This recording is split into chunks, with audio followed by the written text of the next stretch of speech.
अस्सलाम वालेकुम। आज हम बताएँगे डायबिटिक एक पेशेंट के लिए हम टीचिंग प्लान किस तरह बनाते हैं। तो टीचिंग प्लान में सबसे पहले हमारे ऑब्जेक्टिव होंगे। ऑब्जेक्टिव के बाद हमने कौन-से ऑडियंस हमारे हुए, इसके बाद हमारी ड्यूरेशन कितना, टीचिंग मेथड कौन-सा, मटीरियल ऐड कौन से यूज़ करेंगे, हम हमारे आउटलाइन कौन से और इसके बाद हमारी इवैल्यूएशन।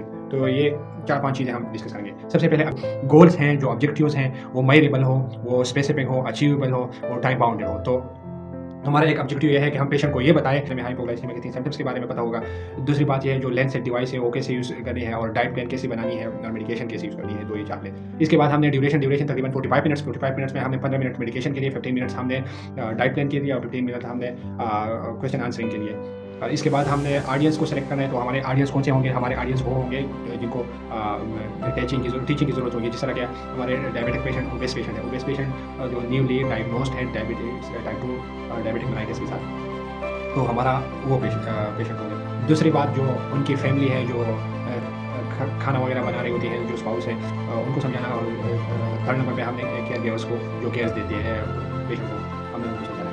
अच्छा, इसके बाद हमने टीचिंग मेथड में हमने रीडिमॉन्स्ट्रेशन और टीच बैक प्लान। रीडिमॉन्स्ट्रेशन में हमने पेशेंट से ये पूछना है कि आप हमें दिखाएँ, आप कैसे एक डिवाइस को यूज़ कर सकते हैं, आप अपने ब्लड शुगर को कैसे मॉनिटर कर सकते हो। और रीटीच प्लान में या टीच बैक प्लान में हमने पेशेंट से ये पूछना है, ये दिखाएँ कि कैसे उसने एक प्लान बनाया हुआ है पेशेंट ने या उसकी फैमिली ने, कैसे इसके लिए डाइट प्लान बनाया हुआ है या मेडिकेशन वो किस टाइम यूज़ करता है। तो अगर उसके अंदर कोई किसी चीज़ को ऐड करने या रिमूव करने की कोई ज़रूरत हो, तो हम टीचिंग प्लान में मेथड में वही करेंगे। अच्छा, इसके बाद है एड्स या मटीरियल यूज़ करना।